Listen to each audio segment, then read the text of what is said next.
Hey, hello, how are you? Welcome back. First question. When was the last time that you sat down to ask yourself, what do I want? Right? It seems like a simple question, but it's a little bit more complicated than that. And I don't mean like, what do you want for dinner? Or, God, that one is always hard for me. I don't know why. What I want for dinner is always a hard question. But, or what kind of vacation that you do you want to go on? Or what do you want for your kids, like their health and happiness, or where you want to see them in the future and all that kind of stuff. It's not even a question about your promotion, right? Like what you want your next promotion to be or something like that. I'm asking about, like, deep down, what do you really want? What do you really want your life to look like? So, welcome back to the Impact in Action live show, where we're talking about mindset shifts and tactical approaches to help you put your impact in action. And I am Maryann Lombardi. Maryann Lombardi is my name. And I am the founder and CEO of Maryann Lombardi Coaching. I'm also an author, and I help women and non binary entrepreneurs build wealth and independence and really ditch that work life balance, dare I say, bullshit, so that they can build profitable businesses that are in alignment with the life that they want to live. So I want to take this live today to dig into how we create a clear vision for our life. And it can be hard to take the time to do that. It is one of the objections that we're going to talk about later on. And this idea of it's difficult, so therefore I don't want to do it. It can be difficult to take the time, but you have to, right? Like you must, because if you don't choose the life that you want to live, somebody else is going to choose it for you. So here we go. So as you can imagine, so much about who we are and who we become happens without our buy-in, right? Like it happens without our choosing it. And we are born into this jumble of circumstances and expectations that prescript our identity, and our opportunities and our choices before we even get to choose who we are and what we want to do. So choice has been kept from women, gender nonconforming individuals, and marginalized communities for, well, like ever. Right, forever. And as we have seen in the past week, choice for women continues to be a matter of debate, which is absurd. So, this prescripting of our identity and controlling what we should or should not do, who we should and can and cannot be, happens subtly, and it happens not so subtly, but it happens all the time. So it's not surprising if you have not been asked what you truly want, or even if you have not asked yourself what you really, really want, because the idea of actually asking, that act of asking women and marginalized individuals what they want, is radical. Women taking what they want, designing their lives on their own terms, and disrupting gender norms or dismantling established power structures, let alone building the pathways to get what they truly want, is revolutionary. So those that don't want a revolution are not going to ask you. They're going to ask you what you want, who you want to be, where you see yourself. Because if they ask you, then you will tell them, right? But if they don't ask you, who will? So it's upon us to ask ourselves. So it's vital that we make sure that we are living lives of our own design, that we are willing participants in the lives that we are living. So, and if we never ask ourselves the question, how do we know what's ever possible? Okay. So let's get down to how we create that clear vision. The first most important part of this is setting an intention to do it. Right? Without an intention, you don't have progress, right? Like when you set an intention, what that means is that you are determined, right? And you state your determination. You make a commitment to that journey. And intentions are different than goals, right? Like intentions are about that journey, that process, and goals are about the outcome. They're about the destination, sort of like what are you going to get out of that process? So your intentions are about the present, right? Like this process that you're going through, and your goals are about the future. They're about the destination that you're getting at and the specific metrics of that destination. So this intention is not set on a specific outcome for the vision that you have for your life. Your intention is a commitment to the process of developing that vision. So creating a clear vision for your life requires your desire. It requires your intent, it requires your focus, and it requires your attention. So intention and attention. So if you set an intention to see that process through, that's the first step to creating that clear vision. And the second part about it is to remove the distractions from that process. So that means we have to turn off everything, right? And there's a lot of things in there to turn off, but we got to turn them off. And distractions often come in these two broad categories, right? We got tech distractions, and then we've got human distractions. And the tech distractions are kind of actually pretty easy to turn off, right? Like you turn off your phone, your computer, your watch, like all the devices that talk to you and beep at you and tell you what you should be doing that you're not doing right now, that are pulling your attention during the day. But when you are working on the vision for your life, you need to turn them all off, right? Turn them all off. And then you really need to turn off the human distractions as well. And I'm seriously, right? Remove yourself from a busy or noisy home. And just because you're removing the human distraction doesn't mean that your humans aren't important and you don't love them, okay? But it just means that you are trying to be free of the distraction. So tell your partners or your friends to leave you while you are working on your vision, right? Let them know that at this time you are working on something that's about you and you're not interested in their feedback or their insight or their opinion. This moment is not about that. There will be a moment for that, but right now it's about you and your vision. It's about you and your journey, your process, your discovery. So, tell them to please keep their thoughts to themselves until they're asked. So this is your process, not theirs. Yes, some of what you discover, what you may learn will impact the people that you love, but you are not at that point yet. And it is almost impossible to get clarity on anything when you are surrounded by all that noise, external and internal noise, or human or tech. And as you can imagine, there is a shit ton of noise in our lives, right? Like we're surrounded by noise everywhere. So cutting it off, turning it off, putting a pause on all of it is essential to this visioning work. And this may seem strange to like remove these partners or kids or family and all that kind of stuff from this process. But if you don't remove them, then while you are working on this, you're going to have a much harder time distinguishing what you want because you actually want it and what you want because it's what everybody else wants or what everybody else wants and needs you to want. I know that was a lot of wants and complicated, but it's important, right? Distinguishing and separating out what do you want and what do other people want you to want or need you to want because it's about them, and those are important things to understand the distinction between. So the third key of finding a clear vision, right? Like in preparing yourself for this clear vision is understanding that it's all about the questions, right? It's all about the questions. And this is the fun part, okay?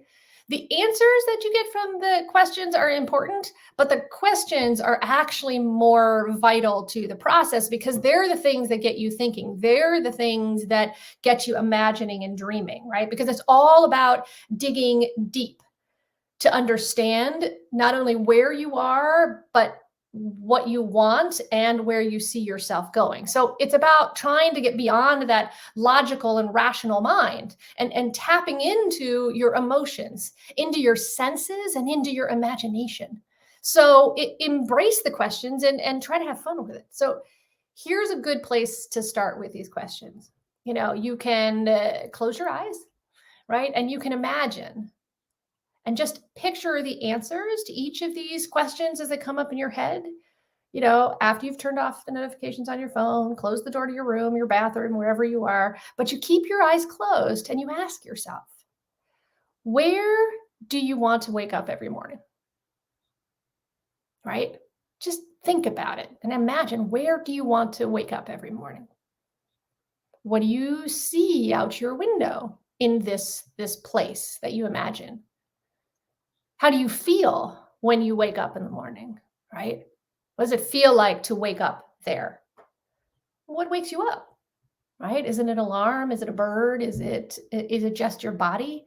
Is your wake? What wakes you up? And what do you do in the first thing in the morning in this place, right?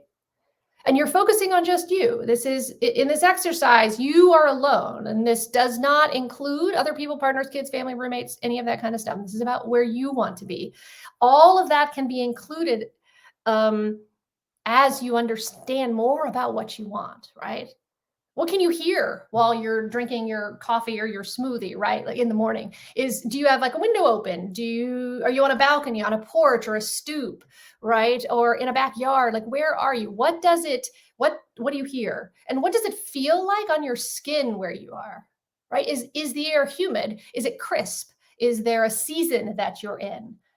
And moving through the senses, also, what does it sound like, right? Is it sounds of transportations or birds or waves or music from down the way, conversations in the distance, right? Like these things matter, right? What does it sound like where you are? You're creating an image, a vision of this place that you want to be. What does it taste like? Are you somewhere where it's salty or sweet, right? Is it rich? Is it light? Like what kind of place are you? Because areas, regions, environments have tastes, they have smells, they have sounds.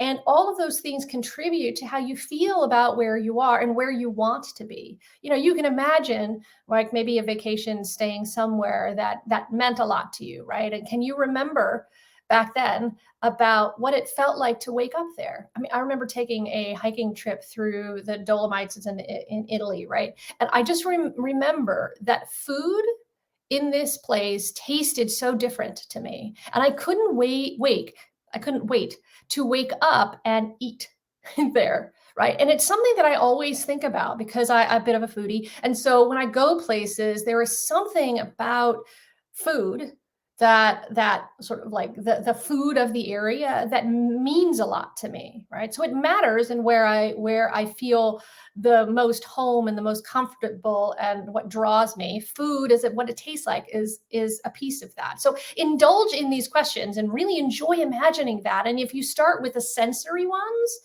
that's a very powerful place to be. And then you can go back up to the top of those questions and ask yourself all of the questions again about where you currently live, right?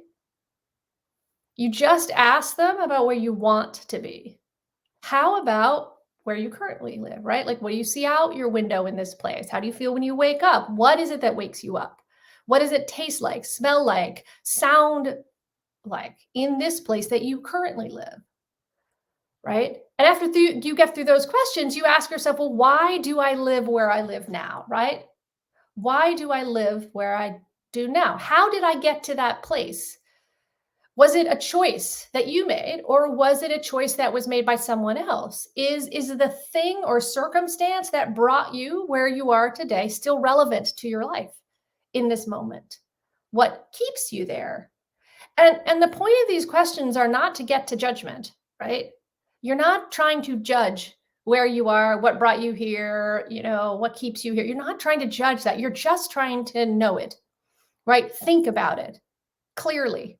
Right. And throughout this questioning process, you're starting with the be instead of the do, right? Like, often we get to the do first because we go, what do you want to do? Which ends up siloing us to seeing our life through the lens of our work. But we want you to see your life through what you want to be, where you want to be, how you want to feel, right? Like we want to see your life through the be's before we see it through the do's. Okay. Because the do should be secondary to the life that you want to live. And the whole point of this is to get a clear picture of your life and then to fit your work around that life. So allow this process to take some time and sit in these questions and touch on the answers. You may find that the answers change each time you ask yourself these questions. So don't rush it. Allow your imagination to run, allow yourself to dream, and push away the thoughts of I can't have that, or that's not reasonable, or there's going to be plenty of time for you to create a practical action plan that implements whatever vision you come up with, and you can stay tuned because we're going to be actually releasing a visioning worksheet and an audio of all these questions that you can go through to help you create that vision that you have for your life. So Real quick before we, jump off there here, I just want to address a couple of objections that people have to this work. Things that keep them from not doing the work and not asking themselves what do they want. Sometimes people don't know that they can actually ask themselves what they want, right? We can be so consumed by our responsibilities that it never occurs to us that there's another way, right, for us to be living. Or we may be conditioned to believe that the options of a life by choice don't apply to us, right? Don't apply to them. But a life of choice applies to absolutely everybody. The challenge of building that life of choice will be different for everyone because we all are living under different circumstances and expectations, but we all have an option in one way or another. And again, you only have one life and it should be yours to choose. So we are all making choices every day that affect our happiness and our health, our income and our opportunity. And so whether those choices are about taking an action or not taking an action, everything that we do is about choice. So the second objection often is, oh, I don't have time. It like, in essence, what that means when they say I don't have time is like, wow, this is a really big question, right? Like what I want for my life is too big of a question. I couldn't possibly, do that. I don't have time. Well, and we tell ourselves that we have too much to do, or we can't afford to stop and think about this stuff because we're just so busy. And I always think about, well, how can we not afford to do that? Right? How can we not afford to figure out what we want and live a life by choice? And yes, we are busy and there are responsibilities and obligations. And we may feel, rightly or wrongly, that if we stopped all of those things to take the time to do work like this, that everything would fall apart, right? Feeling like the fact that we are moving is what keeps our world running smooth-ish, right? Like if we're running so fast. And maybe we think that only people who aren't working hard have time for an indulgence like this. And I call bullshit on that because I don't see this as an indulgence. I see it as instrumental because we have control over our time, we have control over our attention, and we give it to what we value. Whether we know it consciously or not, we give our time and our attention to what we value. And we only have one precious life, and that life should be lived on our terms, and it should be a life that leads us to where we want to go. And then the third thing that keeps us from doing it is fear, right? Fear of change. Fear is a strong demotivator. We stay where we are because we know how to handle what we know, and the unknown is so much scarier. Even if what we know is terrible or not great, we will stay there because it's familiar, and the familiar is something we know how to handle, even if handling it is kind of sucky, right?